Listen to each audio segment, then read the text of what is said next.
Hi, this is Matt with AppliancePartsPros.com. Today we'll be showing you how to repair your appliance. Remember, anytime you work on an appliance, make sure it's unplugged or the circuit breakers are off so there's no chance of electrocution. Also make sure you turn off your hot and cold water supplies. In this video we're going to show you how to change out the Samsung Washer Upper Nozzle Connector. It's going to be a very easy repair and it'll only take a few minutes to show you how to do it. If you already have one of these, great. If not, you can click on the link below or get it at AppliancePartsPros.com. When you open up the package, you're going to get the new upper nozzle connector. The upper nozzle connector is part of the check valve that goes in between the water valve and the door boot seal. The main reason to be changing it out is if it's cracked or damaged and it's leaking. In order to get to the part, we have to take off the top of the washer. We're going to use our Phillips screwdriver to remove the screws.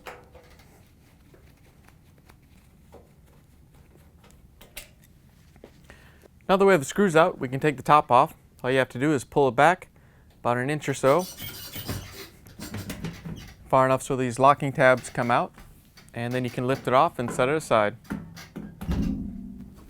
Now that we have the top off the machine, we have access to the check valve. It's located right here in the center of the machine, attached to the support bar. In order to change the part, we're going to release this little clamp. So all you have to do is untwist this and pull the hose out. Once you have that out, we can use our pliers to take this clamp off. Once you have the clamp compressed, you can just slide it up the hose. And then we can pull the hose off the check valve. If you can't get the hose off the check valve, all you have to do is use a small screwdriver to kind of break it free. And then you can pull it off.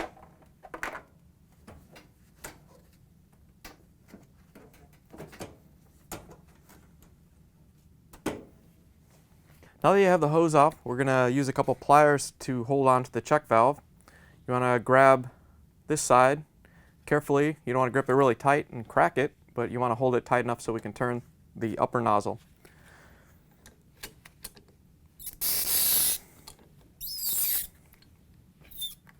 Once you have it broke free, you can just unscrew it by hand.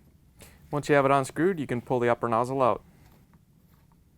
And make sure you put your hand underneath it, because the check valve is going to fall out. You don't want to drop it. Here's the old upper nozzle connector next to the new one. If you already have one of these, great. If not, you can get it at AppliancePartsPros.com. Now we can put in the new upper nozzle connector.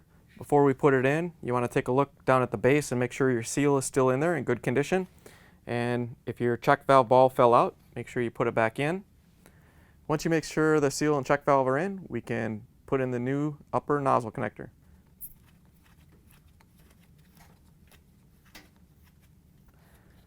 And then we can use our pliers to tighten it down so we get a good connection.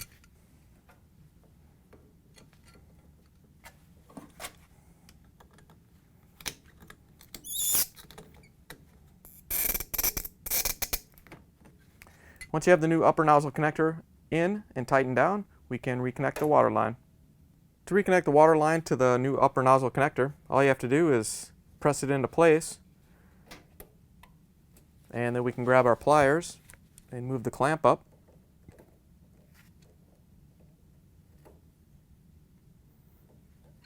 Once you have the clamp in place, we can run the water line through the little clip holder.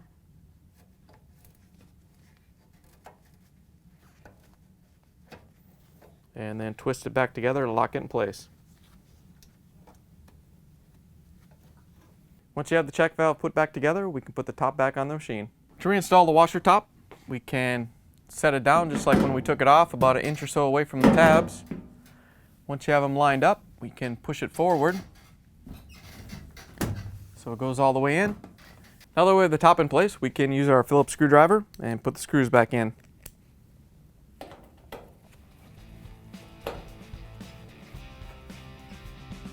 Now that we have the washer put back together, we can plug it back in, turn the water back on, and take it for a spin. Thanks for joining us for another successful repair brought to you by AppliancePartsPros.com.